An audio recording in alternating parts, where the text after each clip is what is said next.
All right, guys, let's talk about environmental awareness. All right. So these are going to be some best practices for reducing environmental impact while you're cleaning. All right. So what is basic chemistry? All right, let's start there. So basic chemistry is the study of matter, okay? What it's made of, how it behaves, and how it interacts with other matter. All right.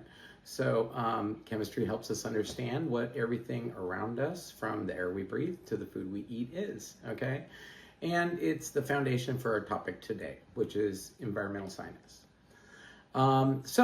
Chemistry's impact on the environment, right? That's a big thing, right? It plays a huge role in shaping our environment, for better or for worse, right? On one hand, it's led to things like clean energy, biodegradable plastics, pollution reducing technologies.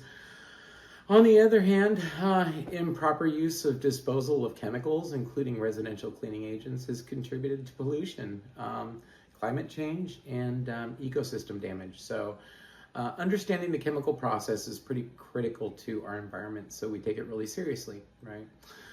So what can we do about it, right? Like all good things, we start by acting local. And so there are some things that we can do, and there are some things that we can't do. And so I just kind of wanted to start by going through the thing that we can't do.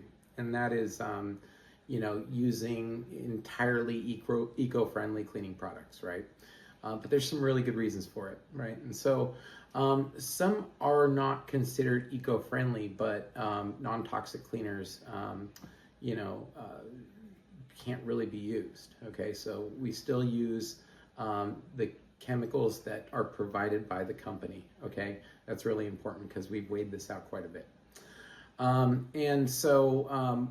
Without certain surfactants, okay, that are present in almost every cleaning solution, it's important to the process of chemistry. We just we can't avoid them, right? So, an example, Clorox, for example, it doesn't have any certifications like Green Seal or EPA Safer Choice because it has bleach in it, right? Bleach is too common to act local. There's really not much we can do. Its alternative doesn't disinfect, right? And we need to go in there, we need to make it sanitary. So we chose Clorox, right? Some eco-friendly alternatives are citrus-based, and that's an acidic chemical that can actually destroy surfaces, right? And so obviously you're thinking about the chemistry going on there. Maybe that's not the best choice, right? And so, we're being responsible with the choices we're making, but we're also making them, to make effective use of what we're doing. And that's a serious thing too, right? So, we can do things to make it better, okay? And that's what I want to go over today. So one of the things that we can do is to simply reduce water waste, okay? So some best practices are to turn off the taps when you're not using it, okay? Don't let the water just sit there and run while you're scrubbing it. Turn the water off, get it wet, turn the water off, do your scrubbing, turn it off and rinse, okay? Use buckets or spray bottles instead of continuously rinsing, right? So you don't need to, necessarily, well, you definitely don't want to use your mop in a sink, for example, where you have to keep it and it's draining all down. We want to use the mop bucket we send you with, and that's going to help save some water. We want to use microfiber cloths where we can instead of paper towels, because, obviously we're putting more into the landfills by using paper towels. There are some things that we can't entirely avoid them for, but, it's just try and think responsibly when it comes to our environment, okay? We want to use supplies efficiently, right? Only use what you need, okay? You going back to the example of paper towels, right? You can rip off a whole bunch of them, or you can take what you need. Don't think of it like, I'm cheaping out, because that's not the case. Use only what you need, okay, guys? It's going to help your planet. So, don't reuse things too, like mop pads and, cloths, because we also don't want to do cross-contamination, okay? So some of the chemistry that we are using is very, very important, for our job, and it just can't be avoided. It's like saying you have to commute to work without, any gas or electricity. You can walk. Are you going to make it to work? No. You know, so it's the same sort of thing, right? Anyways, so you're going to have to use your best judgment. You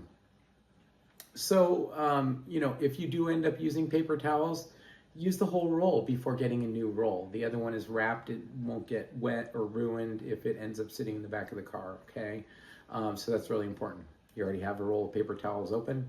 Don't open another yet. You want to be sure to recycle and dispose properly of things, right?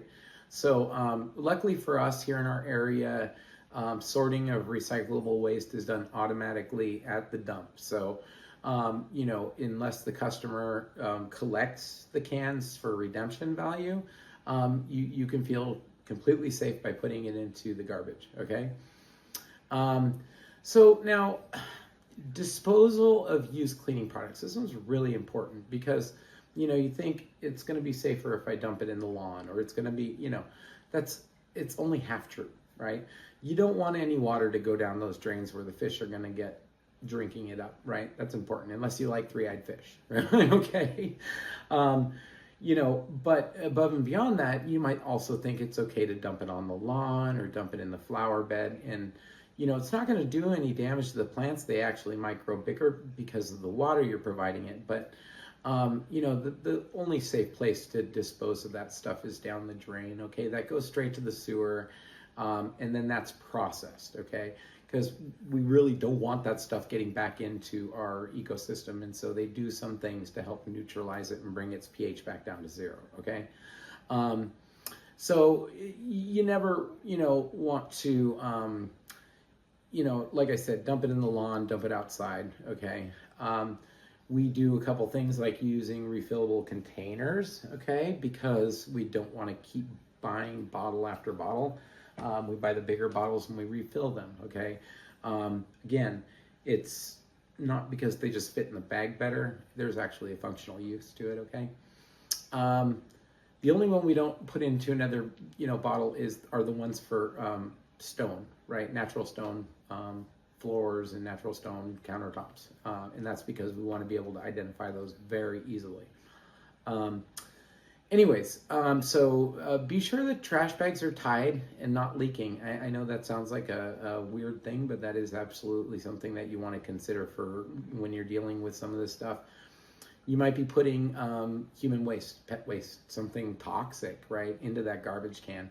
And, you know, if it leaks out into the can or into the dump truck or something like that because it was completely wide open, now we're contaminating other garbage, right? So we just want to be really mindful to make sure that we try and keep our garbage sanitary from place to place. It's the same idea when hospitals and you see those little needle stations, right? They're very small. They put it in there. That's all they're for, okay? Anyways, we can also do things like energy conservation, guys, right? Turn off lights and fans when you're leaving a room, right? You don't need to leave the place lit up, okay? Turn off the switches, all right? Not only do they not want to burn the money on the power, but it shows that you care, right? And that's really important. You know, you avoid overuse of powered cleaning tools. If you're standing there and you have the vacuum in your hand, and for whatever reason you need to do something else, turn off the vacuum, okay? Only have it on when it's actually in the function, you know, it's performing, all right? So, you know, clean during daylight hours when we can, right? I know some commercial jobs, some restaurants, things like that, we have to wait. But, you know, I mean, then we're not burning power. We got natural light, okay?